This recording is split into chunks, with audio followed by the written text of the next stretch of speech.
Well, I'm out in the shop. Hey guys, wanted to show you guys how I make my 5-frame nucleuses, how I build them.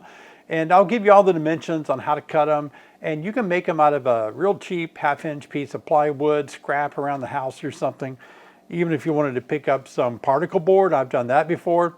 And if you paint it, it might last you a little while. And by the way, talking about queens, don't forget this great book that John Zavishlak and I wrote about raising quality queens. A lot of beekeeping videos I've been making are on queen rearing, help you guys out. But today I thought I'd come out in the shop and kind of cold out here. We've got a cold snap hitting Illinois here tonight. And then tomorrow we're under a winter storm advisory with some freezing rain and all that stuff going on. Going to get down in the single digits tomorrow with a -6 chill factor. Poor bees. I mean, I don't know why they even want to try to make it, but you know, it's cold. I got some coffee. I'm going to have a coffee time. Some of you have really been asking me to talk a little bit more with you about life. We've got that coming down the video a little bit later too. But anyway, I thought I'd just go ahead and show you some stuff in the shop today. And this is a remarkable piece right here. Now, my son, David, he designed this years and years ago because what's neat about this block, I mean, if we could patent this, it would be great. But if you look at all these little notches in it, it's really a jig for all the different beekeeping equipment that you would possibly build. Bottom boards, it's a jig for bottom board rails. Inner covers, I mean, top covers, 8-frame equipment. Like for example, I got some 10-frame deep sitting here. I'm not going to build that, but I'll just show you how it works, you know. 10-frame deep, let's see, I think it goes in this slot here. I'll adjust it if I'm wrong. And then here's the other side piece to a 10-frame deep. So you put that over here, which I think goes there. And then the front or the side goes right here. Smack it right in here like that. And smack it over here on this side. Get it all set up. Once you have it in place, then you just hammer it all together in this jig. It holds it in place for us as we build these boxes. So this is a awesome little thing, this piece of wood right here. And if you want to know how we actually designed it, it was out of necessity. We kept saying, okay, what is it for an 8-frame? What is it for a 10-frame? And what is it if you want to build a 5-frame nucleus? So I'm going to have to look because I don't remember, but it looks like it might be this slot and this slot over here because my 5-frame nukes are about 9 inches apart, and that's what it looks like this would be. So let's see if that's right. 9 inches. So that would be 9 inches there, 9 inches there, right. So that's the slots that I would build right here, these 2 slots to build my 5-frame nucleuses. Today I'm going to be building them out of 1/2-inch pieces of plywood. And this is a decent way to make it. If you paint this with some good paint, this plywood will last you a long time. So I got a lot to show you today. So wow, just spend the day with me. So let's go ahead and get rolling on this 5-frame nucleus. And what I have here is the side pieces and the front or the back.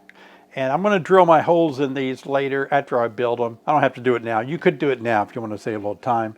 And let me hook up my staple gun. Look at this, man. We have ran through so many of these staple guns, and we just buy cheap staple guns. I've actually had this one sent off and rebuilt 2 or 3 times. And I'm wearing safety glasses. Anytime you have air hoses or staples, you should always wear eye protection. And so we'll get that in there good. My brother has a friend who actually almost lost his eye. Something came off on the air hose and hit his eye, and he wasn't wearing safety glasses, and he almost lost his eye. So don't ever do woodworking like I'm showing you here without being safe about it. All right, so let's go ahead and get this stapled. What we want to do first is glue it. Now the neat thing about making a 5-frame nuke like this is that it's not just for queen rearing. A lot of you might find enjoyment out of having a 5-frame nuke like this just for a backup. Maybe you want to have a little bit of a smaller hive that you can help support your bigger hive. Even if you're a hobbyist beekeeper with 1 hive, they're really great for that. So let's go ahead and take a piece like this and let's get this started. And what we want to do first, if you don't want to use a staple gun like I'm using here, then you obviously can use anything like a screw, a wood screw or something. But for me, I just like stapling them. I'm gonna take my time today, go a little slower for you. I normally build these a little faster. Oh, and it's important to realize, here's a mistake some people make in case you're trying this at home. You never want to put your finger anywhere near where you're stapling. Like, pull the trigger here. If you're slanted out a little bit, the staple could puncture through and get your finger. So always keep your fingers away from the length of the staple, maybe back here even. It's much safer. So we'll put one there, and then let's make sure everything is square. Go ahead and put one up in this area. I gotta put it right about here, and then one in the middle for now. That'll be plenty. All right, let's do the same thing on the other side. And we've got it glued up good. Got glue on my hands. Even if the wood's a little bowed, like mine is, the plywood, I'm not too worried about it. It's just a 5-frame nucleus box. Plus, I think I can straighten it out a little bit more. When I begin to put my other pieces together, I can kind of force it to maybe get the warp out. It's hard to always find the perfect piece of plywood that you want. All right, so now we'll flip it over like this, and the air pressure kicking on. If you want to order a coffee cup, look at this. Coffee first, then beekeeping. Yeah. We'll have fun making this together after that air compressor goes off. Spinning it around this way so I can get a little better activation on my staple gun. It has a safety activator mechanism, and that way if the little push down part, if I do it to the other side, it's a little harder to get the safety activated. So take a look at this. We've got our box built now, and it's not complete. We've got a bottom and a top to make it, and we've got to make an inside piece to hold our frames. So now we're off to a good start though. One of the things I was talking about is, you can see how sometimes the boards get a little warped, but that's not a big deal. We can work with that. So what we want to do now is continue to build by adding our pieces in here. The pieces in here will absorb some of the length of it, and mostly it's going to allow us a place there as a frame hanger for our 5 frames to hang on. All right, doing a little sawing. I wanted to get it just right, so I wanted to make sure I built it before I tested these pieces out. But these pieces are what goes in the ends of the box. And there's a lot of different ways you can do that. Sometimes I just put a strip in here, which might work fine.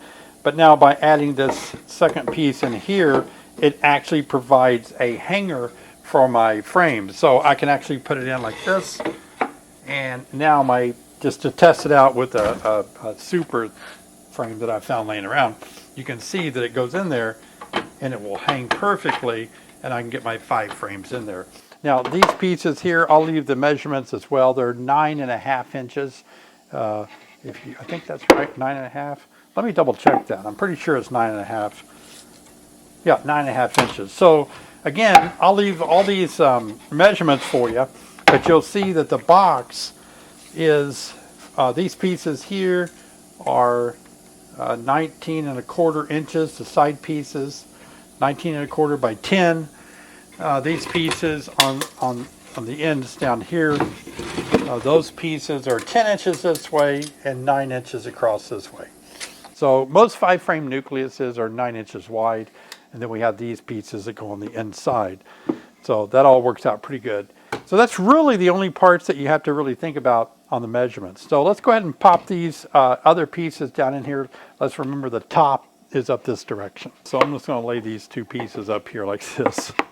I got them a little bit, I think I got them 7/8. Oh, no, that'd be fine. Perfect. All right. Make sure I got my right size staples. All right, so let's load the staple gun back up. I tell you, I love this staple gun so much. We have just worn these babies out. All right. So what I want to do now is, on my actual piece here, I'm just going to take some glue and that'll hold it. It doesn't take a lot of glue. It's not going anywhere, but you know, I've always been taught glue your pieces together and then use a staple or a screw, and that allows time for the glue to dry. Now, since we are remembering that the top side is facing this direction, we're going to leave the gap toward the top. So let's make sure that that's in there. It doesn't have to be perfect because it's just a frame hanger is all it's serving for. let's don't put too many staples. We want to make a hole, a ventilation hole. So if we put staples in the way of our ventilation hole that'll go here, we'll be drilling through some staples. Let's don't do that.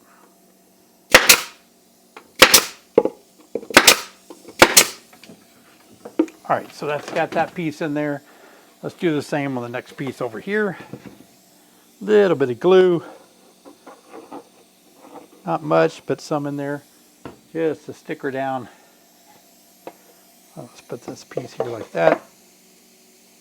Make sure the tops are the tops. You don't want to put your pieces backwards. There we go.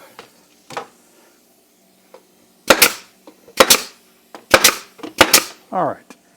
So just to demonstrate this again, what we've done is we've actually built a way for us to have a frame to drop in there nicely, like this. Cool. And I've set this where it's almost even. It can be a little bit lower, but pretty much even with the top, but just a hair lower. Now, we got to make a bottom for this, and so now we can just get our measurements on the bottom. Roughly just a hair under 9 inches. 9 by, so it's like 20 5/8. Never just perfect. Let's do it up here because this is bowed and we're going to stretch that out. So let's get a measurement up here. Yeah, we're going to call that 9 inches. Much smaller here because of the bow. We'll take the bow out with the bottom piece. So let's get a piece 9 inches by 20 5/8. Measure twice. Alrighty, got that piece cut for us. Boy, I tell you what, I grew up as a country boy, and when I was a kid, we didn't wear any kind of hearing protection at all. Oh my gosh, whether we were hunting or whether we were running chainsaws or go-karts, man, firecrackers, no hearing protection. So whatever little bit of hearing I have left, I think it's important to try to protect whatever little bit I have left. All right, so let's go ahead and do a little bit of glue in here, and then we'll put our bottom piece on. Now, when you do this, make sure you check everything. Is this the bottom piece? You're going to know it's the bottom of the nuke because it does not have frame hangers here. That's the bottom. Don't ask me how I know, but I'll admit, done some wrong stuff before. How'd that piece fit? Let's take a look. I believe it's a hair long on me, and I want it to be perfect. And I don't know why that measurement came off a little bit, but it did. You know what? I might leave that and make that the front, even though it's not really a bottom board. I cut that a little bit too long for some reason. And anyway, look, we might just leave that, make that the front. I kind of like that. So let's chase this little warped board by getting this piece here straight. Well, to make it easy, I just cut a little piece that's 8 inches bigger than it's supposed to be, and that'll allow me to kind of twist it a little bit here at the bottom and bring that piece out flush with the edge. Look at that. All right. It's not bad. I like it. So let's go ahead and staple that from the bottom. Oh, that's the other side. Oh, well, let's do this side first. Hang on. Okay. Work the same way. So let's go ahead and get our other side down where we want it. This side right here. This bottom piece. That'll bring it flush. Put a few more in there. All right. How's our other side looking while we're here? Not bad. Good enough for a 5-frame nucleus. Let's zap her down.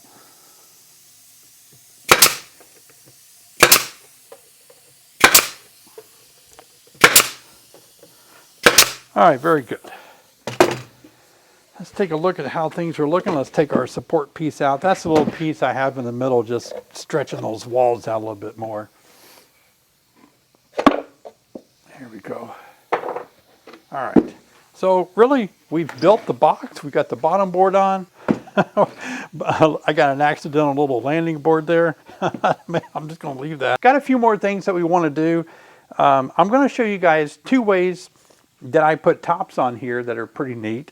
One way is a traditional way, and then I'll show you the tops that I came up with just to speed things up for me out in the yard. Whether or not you want to do that is up to you, but I'll show you how I do them.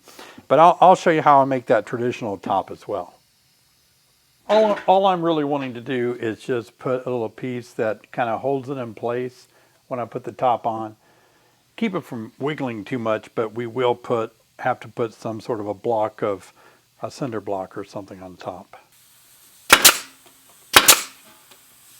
What kind of a glue do I use, you ask?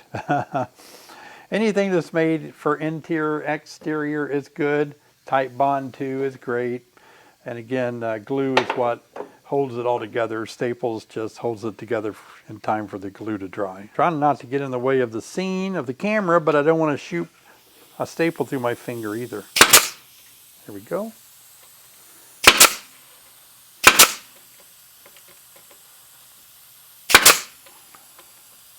All right, let's see if that did any good. If it all works out well, it should fit pretty snug actually. Yeah. All right, that kind of holds it down. It's a little bit of a warped piece of plywood. So, you know, there's some things that we'll have to do to make that kind of go down, but that'll get us a start. So that's one way that I make a top cover. Let me show you another way, the way that I prefer to have top covers on my mating nucleuses out in the bee yard. All right, so I've just taken a piece of aluminum flasking material and I've got a nice cutter, so I cut it the right size. And as you saw, I got a nice little bender and I bend these. And look how nicely these work. So what I do is I actually angle these end pieces where they kind of give a little bit of a spring tension so that when you put it on one edge, and after you've worked them a little bit, they're going to fit perfectly for you and they just kind of snap into place like that. So in mating nukes, I like that because I can go out there and take my tops off really easy. And I don't have to put anything on top because of the spring tension. This piece here, since I bent it at an angle, it's putting a lot of pressure on that wood. And I make them hang over a little bit wider than the box, just keep water from running in. But you can kind of notice if I pull up on it, it will kind of draw in like that, see? And that allows me just to go out there and put these on and off pretty quickly, as you can see, just like that. So that's one alternative for a top. Or you can do the traditional top where you build one similar to like this with some edges on it, like that. Or you can just put a flat piece of, you know, plywood on top and put a brick on it. Doesn't have to be fancy. Now for mating nukes, I want to show you guys what I think is really important, and I like ventilation. I've got to put an entrance down here. I'll show you how to put the entrance in there. And then I also want to show you how I'm going to build a pretty large ventilation hole over here on the back side. Let's get to work. Okay, let me show you the toys that we're going to use today to make some ventilation for my hive here, for my little nucleus. I like this spin wheel. So I've got a little spade that I'll use to cut that nicely. And then I also have this pretty good size, about what is that, 2 7/8 or something, almost 3 inches, a little shy of 3, I think.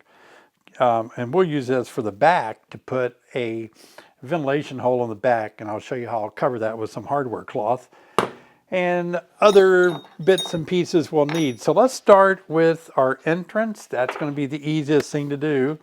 All right, so let's get here top. Let's do the entrance with the extra piece of wood on the front right there. This will be our entrance right here. All right, so the first thing I want to do is figure out my little wheel where it's going to be. I don't want it to be wrong like that. So it looks like that would really be very nice right there. So I'll just go ahead and draw my little circle hole. That'd be more in the middle, I think. All right, so now we're going to go ahead and spade this hole in here. One of the ways that I like to do it to make it look a little cleaner is to drill a hole in the middle of it. So let's start with our spade bit here.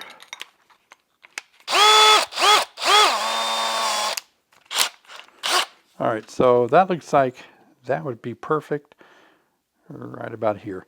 So let's get it going. This may come back, so let's get it tight.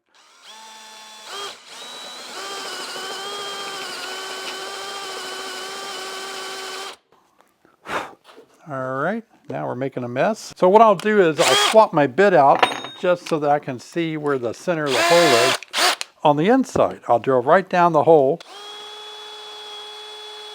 Oh, there we go.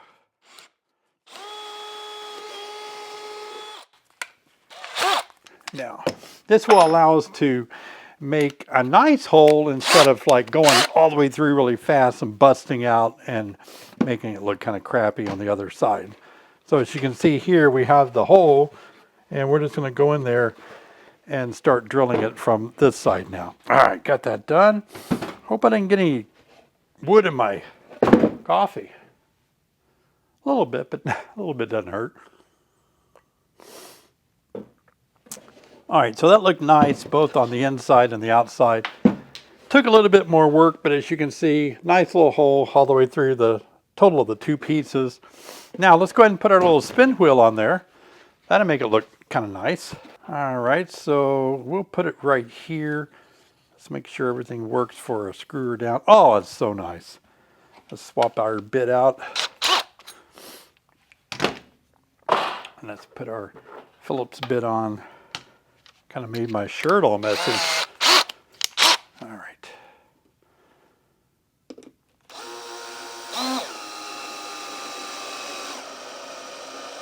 If you get it too tight, it won't turn, but I wanted to get it tight to start with. Well, that's not terrible.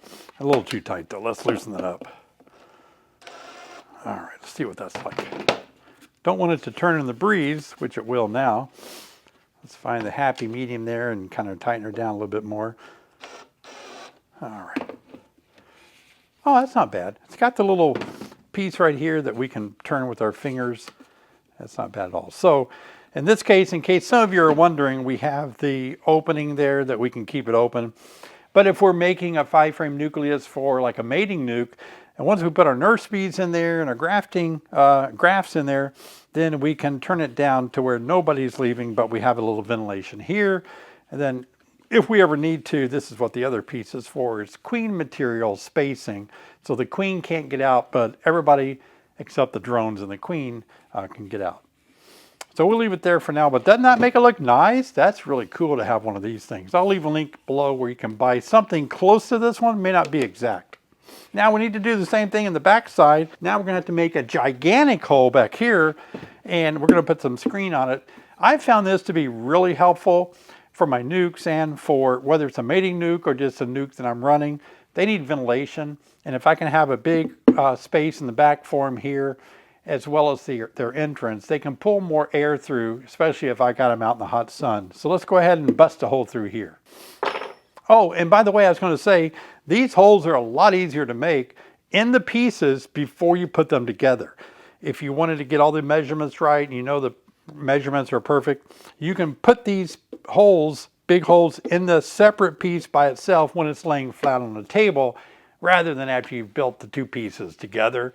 So that works out well too. When I was a little boy, back when I was a little boy, I was using some gigantic drill helping my dad. I mean, I was really small. I don't think I was a teenager. This drill was so big that it had a bar across it like this. Yeah, some of you are going, oh no. I mean, it had like a gigantic bar and you're just drilling as hard as you can. My dad said, you be careful, son, because this drill bit will break your arm. He was not fooling. I didn't get my arm broke. That thing whooped my butt. That thing was a beast. It had some muscle to it. I'm being careful. This is powerful too. Man, this thing grabs. There's a lot of teeth grabbing. And that thing has shoved that box right around. That's crazy. So I want to go fast on that last little bit. There we go. Wow, got her. All right, look at that. Nice clean hole. Both sides looks good. This will be our ventilation hole. Now, you can't leave it like this. We're going to have to put some screen. Let me show you how to put some 1/8" hardware cloth on here. Okay, so remember this hardware cloth is 1/8", and it's the same hardware cloth that we use for bottom boards. Big enough to get a breeze through there, small enough for bees can't go in and out. Safety glasses back on. Yeah, let's use this stapler. Now this by far is my favorite staple. Eyeglasses back on. It's an Arrow battery powered stapler. Oh my gosh. Oh, I'll leave a link in the description below. But this thing is money. I don't know how it's going to work on screen and wood, but I use it on another application and I love it so much. So let's kind of get this squared up good. We just need to keep it right here. Now, sometimes I've put the screen on the inside and make it flush on the inside. But I notice sometimes when I do that, the bees might propolize it a little faster. And so if I keep it that almost an inch distance, they're not so apt to go over there and propolize this little screen. But let's just put a few staples in it and see how it goes. Oh yeah, money. Wow, that dog will hunt. I love it. As you can see now, I've put a nice little screen in here. So we got this screen on the back, and we've got our cool little wheel on the front, and we've got a couple of choices of our top cover, and just hooks and snaps on there very quickly, easy like that. A lot more wood getting in the coffee. This is a coffee with roughage. So thanks for joining me for coffee time. You know, I've spent hours upon hours and most of my life out in this shop with a whole bunch of other people back in the old days, making a lot, thousands of bee boxes. Hey, I want to encourage you guys before we get off on our day, we're going to have a cup of coffee and then we're going to take off running whatever time you're watching this, whether it's the next day or this day. We have a lot to do, don't we? And we need to be energized to do it. Well, I'm here to encourage you and to energize you by telling you, be encouraged, be excited, and realize that almost everything that we are facing today can be overcome with our own positive thoughts, our own ability not to let things around us drag us down, beat us up, and whip our butts just because external circumstances look bad around us. What goes on in here? What goes on in my heart, in my head, I have control over that. It doesn't have control over me. It doesn't have control over you. I mean, let's face it. Right now, my bees are cold, and it's going to get colder tomorrow. And they may not make it. I don't know. But that's beyond my control. I've done everything I can during the year. If they make it, I'm glad, and I have a lot of resources to use in spring. If they don't make it, I understand. It was cold. It was who knows what, but you know, things happen, right? Out of my control right now. I'm not going to sit and feud and worry about it. A lot of you are starting beekeeping for the first time, and I know you're a little bit on the trepidatious side. You're a little worried. You're a little concerned about it. You don't know if you should. Some of you are thinking about raising some queens in a mating nook like this, and maybe making this yourself, or raising queens, and you're like, I really want to. Let me tell you, what's really good for the human soul, what's really good for our mind, is to approach something like this. Buy a piece of plywood, follow my instructions, be very safe and careful, and try to build something like this. Step away from it and say, hey, that was enjoyable. I'm glad I got out of the chair from watching TV and eating chips or something. I went and out to the shop, or I went over to my buddy's house, and together we made us a little 5-frame nucleus like that. It's a lot of fun. These kind of things are what we need. Now, if you're not skilled with woodworking, then use another craft of beekeeping that you enjoy, like candle making. Today, my son Christian and I were working out in the shop here doing something. He loves to chop trees, as you've probably seen in other videos. He loves to go out there and chop. His arm muscles are gigantic for chopping trees like that with an axe. And he's got a few axes that he really loves. The handles on them, he's been kind of burning the handle a little bit, putting some rope around it, making it look cool, you know. And he wanted to use some rope today that had wax on it, and so I melted some wax for him. But one of the things that, you know, I love to do is play with wax. And while we had this big tub of wax open, and I was dipping some rope in there with him, I said, look, I'm going to make some candles. Oh, look at this. I just went ahead and dipped this over and over inside a big pot of wax that you've seen me when I've made these queen cups. Let me show you. I've made these queen cups, right? And I've showed you how I've done that. Watch one of my past videos, how you can make these queen cups. So, you know, I just sat there and made a little candle with him. I was like, look how easy it is to make a candle. We just took regular small rope, tiny little rope. We dipped the rope in wax first, and then I just kept dipping the rope over and over in this wax. And then I finally started just kind of pouring with my brush, pouring the wax on the wick until it got bigger and bigger like this. That's crazy. It's fun stuff to do. A lot of hobbies in beekeeping that you'll enjoy just by having fun like that, putting your mind to something, taking your mind off the all the stuff that's going on, I think beekeeping is that. It's allowing us to do things where we can watch nature, we can make things from the hive, we can enjoy just the beauty of nature and take a deep breath and say, everything's not bad around me. It doesn't have to be. Again, what's in my mind, what's in my heart is determined by me, not my environment, not my surroundings. It's determined by me. And look at this candle. You're like, oh no, David, it's going to drip on your hand. It's going to burn your hand. Well, it's not that hot, and really it's not even dripping. Look at that. Isn't that amazing? But it's just beautiful. I just have fun with stuff like this. But I want to encourage you to calm down, enjoy life. Don't let the environment, don't let the news, don't let your surroundings, don't let the bad news be the final say in your life. Your life is more than the bad news around you. Your health is better than the genetics of your parents. It can be. Your life is better than what it is right now. You can make it better by the way you view it in your mind. Thanks for watching, guys. I've got a great video for you guys to watch. I really want you to watch this video, okay? This is the first time I've ever asked you to watch somebody else's video. But I want you to watch Grayson's video. He did a live stream with me on with him. So watch this video with Grayson. I'll see you over there.